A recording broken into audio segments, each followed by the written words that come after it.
भक्तजनों, जय श्री कृष्ण। आज हम आप सभी को बताने जा रहे हैं कि इस साल की सबसे बड़ी निर्जला एकादशी भीम सेना एकादशी व्रत आपको कब धारण करना है तथा इस व्रत का पारण आपको कब करना है और निर्जला निराहार व्रत कैसे धारण करना चाहिए। जल कब पीना चाहिए, कितना पीना चाहिए और किस प्रकार से इस कठोर व्रत को किया जाना चाहता है। जो पहली बार निर्जला एकादशी का व्रत धारण करने जा रहे हैं, उनको कौन-कौन से महत्वपूर्ण नियमों का पालन करना चाहिए तथा निर्जला एकादशी, भीमसेनी एकादशी की संपूर्ण जानकारी हम आपको प्रदान करने जा रहे हैं। ज्येष्ठ माह के शुक्ल पक्षी एकादशी को भीमसेनी एकादशी निर्जला या एकादशी के नाम से जाना जाता है। इस बार एकादशी का तिथि आरंभ 17 जून 2024 सोमवार की सुबह 4:44 से हो जाएगा और एकादशी तिथि का समाप्त 18 जून की सुबह 6:25 पर एकादशी तिथि समाप्त हो जाएगी। अतः जो द्वादशी युक्त हरि वासर सूर्योदय व्यापिनी शुद्ध निर्जला एकादशी रहेगी, वह 18 जून 2024 मंगलवार के दिन ही रहेगी। इसी दिन सभी भक्तजनों को और माताओं बहनों को निर्जला निराहार निर्जला एकादशी का व्रत धारण करना चाहिए एवं निर्जला एकादशी व्रत का पारण अर्थात खोलने का जो सही समय रहेगा, यानी कि पारण का जो सही मुहूर्त रहेगा, वह 19 जून 2024 बुधवार की सुबह को 5:50 से लेकर 7:29 तक रहेगा। इस दौरान व्रत खोलना चाहिए, अर्थात आप सभी को सभी माताओं बहनों को जो है मुहूर्त के अनुसार ही व्रत खोलना है। इस दौरान व्रत का जो पारण कर लेना चाहिए। अगले दिन कोई और व्रत जैसे प्रदोष का व्रत, गुरुवार का व्रत, तो ऐसे में फल, जल या फलाहारी वस्तु से एकादशी व्रत का पारण आप कर सकते हैं।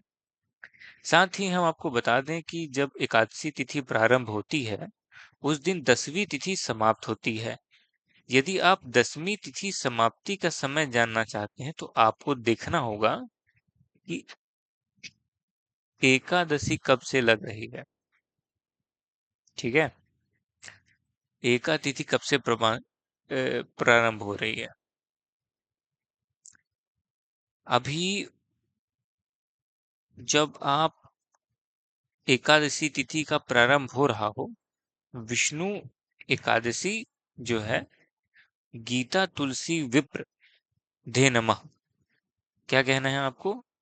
जब तिथि प्रारंभ हो रहा हो तो विष्णु एकादशी गीता तुलसी विप्रधे नमः, असारे दुर्ग संसारे षटपदी मुक्तिदानी, अर्थात श्री हरि विष्णु जी का पूजन करना, एकादशी व्रत का रखना, गीता जी का पाठ करना, तुलसी जी का पूजन करना एवं दर्शन करना, ब्राह्मण देवताओं की सेवा करना, उनको दान करना, उनको भोजन करवाना, गौ माता की रक्षा एवं सेवा करना, यह 6 कार्य इस कठिन संसार सागर को पार करने हेतु मुक्तिदायक बताए गए हैं। इसी प्रकार कुछ पंचांग में निर्जला एकादशी का व्रत जून रविवार को बताया गया है। वहीं कुछ पंचांग में 18 जून मंगलवार को निर्जला एकादशी का व्रत बताया गया है।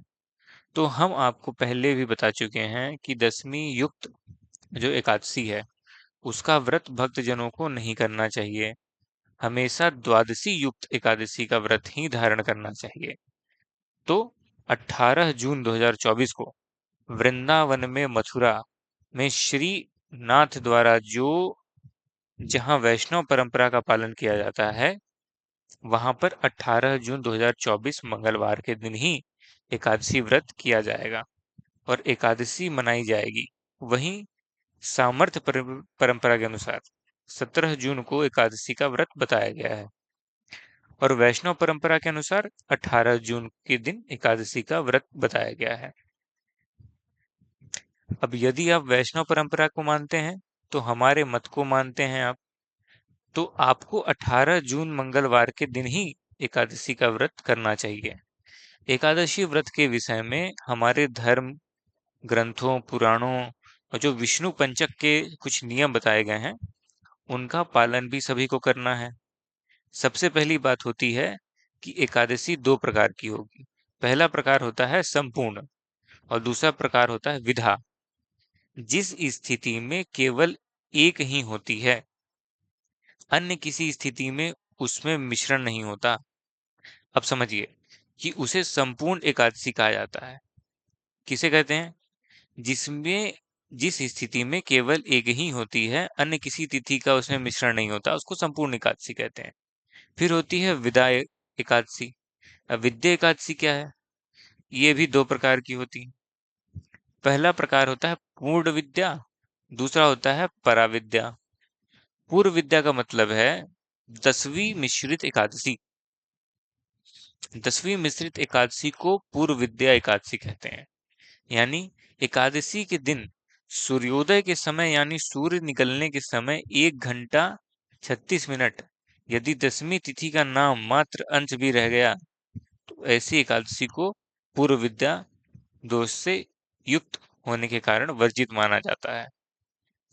अब पूर्व विद्या दोष इसमें लग जाएगा, तो यह एकादशी राक्षसों का बल बढ़ाने वाली एकादशी है और पुण्य का नाश करने वाली एकादशी है।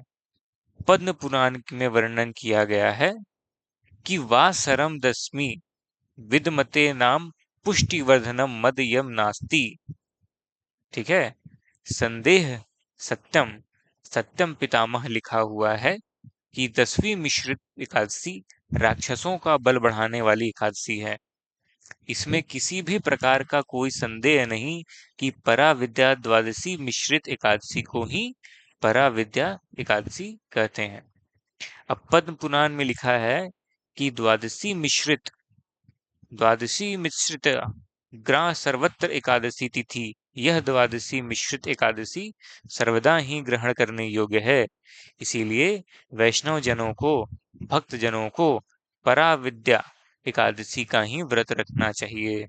तो यदि आप पराविद्या द्वादशी युक्त एकादशी का व्रत रख रहे हैं, तो आपको 18 जून के दिन एकादशी का व्रत करना चाहिए। ऐसा एकादशी का पालन करने से भक्ति में शक्ति और पुण्य में वृद्धि होती है। 10वीं मिश्रित एकादशी व्रत करके पुण्य का नाश होता है। एकादशी व्रत के विषय में पद्म पुराण के प्रसंग आता है कि जब भगवान वरा और हिरण्याकश्य में युद्ध चल रहा था, तब बार बार प्रयास करने पर भी भगवान उस राक्षस का वध नहीं कर पा रहे थे। तब ब्रह्मा जी ने उनसे प्रश्न किया कि हे प्रभु, यह असर तो आपकी दृष्टि मात्र से मृत्यु को प्राप्त हो जाना चाहिए, लेकिन ऐसा क्यों नहीं हो पा रहा है? इसी इसे आप क्यों नहीं मार पा रहे हैं? तब भगवान ने बोले कि ब्रह्मा जी, शुक्राचार्य की माया से मोहित होने पर कुछ ब्राह्मण 10वीं युक्ता एकादशी का व्रत कर रहे हैं। इसी कारण से इस राक्षस को मैं नहीं मार पा रहा हूं, क्योंकि 10वीं के दिन दैत्यों की उत्पत्ति हुई थी और एकादशी के दिन देवताओं की उत्पत्ति हुई थी। इसीलिए 10वीं युक्त एकादशी का व्रत करने से दैत्यों का बल बढ़ता जा रहा है। द्वादशी युक्त एकादशी का व्रत करने से देवताओं को बल मिलता है। ब्राह्मणों के 10वीं विद्या एकादशी का व्रत करने से इस राक्षस का बल बढ़ रहा है, यह मृत्यु को प्राप्त नहीं हो पा रहा है। तो जो मनुष्य 10वीं युक्ता एकादशी का व्रत करना चाहता है, उसके अंदर असुरी शक्ति बढ़ती है। कलयुग में सब लोग मोहित होकर 10वीं विद्या एकादशी का व्रत करेंगे, इसीलिए दुनिया में अशांति बनी रहेगी। जब सीता जी ने लक्ष्मण जी को वाल्मीकि ऋषि के आश्रम में छोड़कर आए थे, तब माता सीता ने वाल्मीकि ऋषि से प्रश्न किया कि हे ऋषिवर, मैंने अपने जीवन में कभी कोई गलत कर्म, पाप कर्म, दुष्कर्म नहीं किया है। सदैव पतिव्रता रही हूँ, पति की सेवा की ही फिर भी मेरे जीवन में इतने सारे कष्ट क्यों आए? तब वाल्मीकि ऋषि ने माता सीता को जवाब दिया कि आपने कभी अपने पूर्व जन्म में 10वीं विद्या एकादशी का व्रत किया था। उसी दिन का भगवान का पूजन अर्चन करके आपको एकादशी के नियम का पालन किया था। इसीलिए आपके पुण्य में वृद्धि नहीं हुई। अब समझिए कि आपके पाप में वृद्धि हो गई। उसी का परिणाम यह है कि आपको जीवन काल में इतने कष्ट भोगने पड़े। पुराणों में लिखा है कि 10वीं विद्या एकादशी का व्रत करने से धन और पुत्र का नाश होता है। ऐसा एकादशी अशुद्ध मानी जाती है। असुरी शक्ति को बढ़ाने वाली 10वीं विद्या एकादशी, इसीलिए 10वीं विद्या एकादशी का व्रत कदापि शास्त्र में सम्मत नहीं है। पुराणों में स्पष्ट रूप से लिखा है कि अगर 10वीं विद्या एकादशी हो, दूसरे दिन सूर्योदय से पहले ही एकादशी तिथि समाप्त हो रही हो, तो द्वादशी के दिन ही एकादशी का व्रत करके त्रयोदशी के दिन एकादशी व्रत का पालन करना चाहिए। इसीलिए इस बार निर्जला भीमसेनी एकादशी, जो कि साल की सबसे बड़ी एकादशी है, इस एकादशी का व्रत करने से 26 एकादशी का पुण्य पूरा हो जाता है। ज्येष्ठ माह के शुक्ल पक्ष में निर्जला एकादशी भीमसेनी एकादशी तिथि का प्रारंभ 17 जून 2024 से सोमवार को सुबह 4:04 पे हो जाएगा और 17 जून की सुबह 4:44 से 10वीं तिथि समाप्त हो जाएगी। क्योंकि सूर्योदय लगभग 5:04 तक हो रहा है, इसीलिए 1 घंटा 36 मिनट के अंदर ही 10वीं तिथि आ रही है। इसीलिए 17 जून को एकादशी का व्रत नहीं करना है। एकादशी का व्रत कब करना है? एकादशी तिथि का समापन 18 जून 2024 की सुबह 6:25 से हो जाएगा, जो कि द्वादशी युक्त हरिवासर सूर्योदय व्यापिनी शुद्ध एकादशी होगी। वह 18 जून 2024 मंगलवार के दिन ही रहेगी। इस दिन ही सभी वैष्णव जनों को, भक्तजनों को, माताओं को, बहनों को निर्जला निराहार एकादशी का व्रत धारण करना है और निर्जला एकादशी का व्रत धारण करके अर्थात उसका पारण करने के लिए, व्रत खोलने के लिए जो सही समय रहेगा वह 19 जून 2024 की सुबह बुधवार के दिन रहेगा, 5:50 से लेकर 7:29 तक, 7:30 बजे तक आपको व्रत खोल लेना चाहिए। अगर आप अगले दिन कोई और व्रत जैसे प्रदोष का व्रत या बुधवार, गुरुवार, अन्य कोई भी व्रत, ऐसे में जल, फल या फलाहार वस्तु से एकादशी व्रत का पारण कर सकते हैं। रही बात निर्जला एकादशी, तो यह बहुत कठिन एकादशी होती है। यदि शरीर साथ देता है तो आप निर्जला व्रत कर सकते हैं, निराहार व्रत कर सकते हैं। यदि आपका शरीर साथ नहीं देता तो आप फलाहार करके भी, ठीक है, फलाहार करके भी इस व्रत का पालन कर सकते हैं। अब इस एकादशी का व्रत करने के लिए आपको पूरे वर्ष की 26 एकादशी का पूरा पुण्य प्राप्त होगा। तो यदि आप निर्जला एकादशी का व्रत धारण करते हैं तो आपको 18 जून के ब्रह्म मुहूर्त से, यानी कि लगभग 4 बजे और से आपको जल का परित्याग कर लेना है। ठीक है, 14 जून के सूर्योदय तक आप आपको जल नहीं पीना।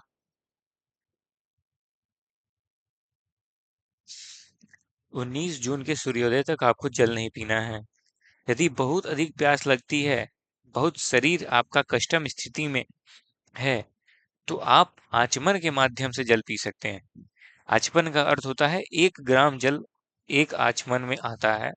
उतना जल यदि आप मुंह में डाल लेंगे तो आपको कोई दोष नहीं लगेगा। लेकिन निर्जला एकादशी निराहार और निर्जला धारण की जाती है। जो बुजुर्ग हैं, रोगी हैं या कोई कष्ट है या उनके शरीर साथ नहीं देता है, उनको निर्जला निराहार नहीं धारण करना चाहिए। वो फलाहार करके भी व्रत को कर सकते हैं। इसमें किसी प्रकार का भी कोई संशय नहीं है, कोई दोष नहीं लगेगा। यदि आप निर्जला व्रत रखें और आप किसी कारणवश बहुत ज्यादा कष्टम स्थिति में आ जाएंगे तो आप जल पी लेंगे तो कोई दोष नहीं लगेगा, भगवान नाराज नहीं होंगे। आपके मन में किसी भी प्रकार का भ्रम बिल्कुल पैदा ना करें। अपने शरीर की रक्षा करते हुए व्रत को धारण करना है, वही उत्तम रहेगा। मनुष्य सर्वतः प्रथम कर्तव्य होता है कि अपने शरीर की रक्षा करना है। इस शरीर की रक्षा करते हुए अपने व्रत को धारण करना है तो अति उत्तम रहेगा। पूरे वर्ष में 24 एकादशी आती हैं, लेकिन जिस साल अधिक मास या पुरुषोत्तम मास आता है उस साल 2 अधिक एकादशी होती है, यानी कुल मिलाकर 26 एकादशी आती है। निर्जला एकादशी का व्रत करने से 26 एकादशियों का पुण्य प्राप्त होता है। ठीक है। प्रत्येक महीने में 2 बार एकादशी आती है, एक कृष्ण पक्ष में, दूसरी शुक्ल पक्ष में। दोनों ही एकादशी को भिन्न भिन्न महत्व के अनुसार धर्म ग्रंथों तथा पुराणों में बताया है कि एकादशी का व्रत करने से भगवान श्री हरि लक्ष्मी नारायण जी अत्यंत प्रसन्न होते हैं। क्योंकि भगवान श्री हरि लक्ष्मी नारायण जी का परम प्रिय व्रत यदि कोई है तो वह एकादशी का व्रत है। जितने भी व्रत हमारे शास्त्रों में बताए गए हैं उसमें सबसे बड़ा व्रत यदि कोई है तो वह एकादशी का व्रत है। और एकादशी का व्रत करने से मनुष्य को कई जन्मों के पाप जड़ से नष्ट हो जाते हैं तथा उनमें पुण्य का उदय होता है। यदि मनुष्य के जन्म जन्मांतर से पाप नष्ट हो जाते हैं तभी उसमें सांसारिक एवं भौतिक सुखों की प्राप्ति होती है। जो भक्तजन, माताएं, बहनें एकादशी का व्रत करते हैं उनको अपने जीवन काल में कम से कम एक बार एकादशी का उद्यापन अवश्य करना चाहिए। किसी विद्वान ब्राह्मण के माध्यम से करवाना भी चाहिए। यदि आप चाहें तो हमारे माध्यम से भी एकादशी व्रत का उद्यापन संपन्न करवा सकते हैं, या फिर अपने निवास स्थान, घर में, देवालय में, शिवालय में, मंदिर में, आश्रम में, कहीं भी एकादशी व्रत का उद्यापन करवा सकते हैं। लेकिन अपने जीवन काल में एक बार उद्यापन करवाना चाहिए। जो भक्तजन एकादशी का व्रत करते हैं उनको दशमी से लेकर द्वादशी तिथि तक महत्वपूर्ण नियमों का पालन अवश्य रूप से करना चाहिए। जैसे दशमी तिथि के दिन यदि एक समय शुद्ध एवं सात्विक मन करें, एक दिन चावल, लहसुन, प्याज, मांस, मदिरा, मसूर की दाल, कटहल की सब्जी का उपयोग नहीं करना चाहिए। 10वीं के दिन पराया अन्न अर्थात दूसरे के घर का भोजन नहीं करना चाहिए। इस दिन शहद नहीं खाना चाहिए तथा ब्रह्मचारी व्रत का पालन करते हुए एकादशी का व्रत अगले दिन सुबह प्रारंभ करना चाहिए। सुबह ब्रह्म मुहूर्त में स्नान करके पूजा अर्चना करके एकादशी व्रत का संकल्प धारण करना चाहिए। वैसे तो संकल्प हम आपको बोलकर सुना करके पूरा सुनाएंगे, लेकिन यदि फिर भी आप चाहें, यात्रा में हैं या कहीं पर हैं, आप इस श्लोक का उच्चारण करते हुए या सुनते हुए संकल्प धारण कर सकते हैं। पद्म पुराण के अनुसार उत्तरखंड के अध्याय 64 में श्लोक नंबर 34 लिखा हुआ है, एकादश निराहार स्थित परे हनि भोवम पुंडरीकाक्षम शरणम भवा, हे कमल नयनम, हे वासुदेव, हे जनार्दन, हे अच्युत, हे माधव। मैं एकादशी के दिन निराहार रहकर दूसरे दिन ही भोजन करूंगा। बस यही एक लाइन है, यही एक वाक्य है, यही एक संकल्प है जिसको रूप में माना जाता है। हालांकि हमारी वैदिक परंपरा के अनुसार एक संकल्प बताया गया है जो हम आपको अगले वीडियो में समझाएंगे। हम आपको संकल्प पूरा बोलकर सुनाएंगे। उसके बाद यदि सूर्य भगवान को अर्घ प्रदान करके, माता पिता को पूज्य पुरुषों को, गुरुजनों को प्रणाम करके तुलसी जी का पूजन अर्चन करें, गौ माता की पूजा अर्चन करें। एकादशी के दिन किसी को भी अन्न नहीं खाना चाहिए। यदि इस दिन चावल का उपयोग घर में नहीं हुआ तभी चावल बनना नहीं चाहिए। चावल इस दिन पूजा में भी उपयोग नहीं करना चाहिए। वैसे तो निर्जला एकादशी, इसीलिए यह व्रत निर्जला निराहार या फलाहार करके ही आप कर सकते हैं। सर्वोत्तम फलाकार होता है गाय का दूध। और फल माने गए हैं। एकादशी के दिन झूठ न बोलें, क्रोध न करें, लड़ाई झगड़ा वाद विवाद बिल्कुल न करें। ब्रह्मचारी जीवन व्रत का पालन करना चाहिए। दाढ़ी या हजामत बनाने वाली चीजें न करवाएं। शरीर के अंग को कोई भी बाल काटना या कटवाना वर्जित है। नाखून नहीं काटना चाहिए। किसी भी मनुष्य का, किसी भी प्राणी का, किसी भी जीवन का अपमान अनादर नहीं करना है। दिन में सोना नहीं है। किसी कारणवश यदि सो जाते हैं तो स्नान करके ही पूजा अर्चना करनी चाहिए। रात्रि में जागरण करें, पूजन पाठ करके, ब्राह्मण देवताओं के मुख से कथा श्रवण करके ब्राह्मण देवता को यथाशक्ति दक्षिणा भी प्रदान करनी चाहिए। शुभ मुहूर्त में एकादशी के अगले ही दिन निर्जला व्रत का पारण करना चाहिए।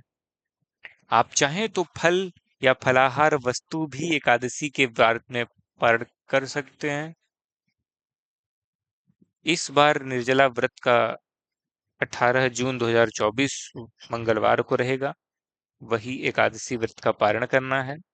19 जून को करना है, लेकिन किसी परंपरा में या किसी पंचांग में 17 जून एकादशी तिथि बताई गई है और आप अपने क्षेत्र के परंपरा को मानते हुए 17 जून को एकादशी का व्रत धारण करते हैं, तो आप 18 सुबह को सूर्योदय के बाद व्रत का पारण कर सकते हैं। यदि आप हमारे मत के अनुसार चलेंगे तो आपको 18 जून 2024 मंगलवार के दिन ही निर्जला एकादशी का व्रत करना चाहिए।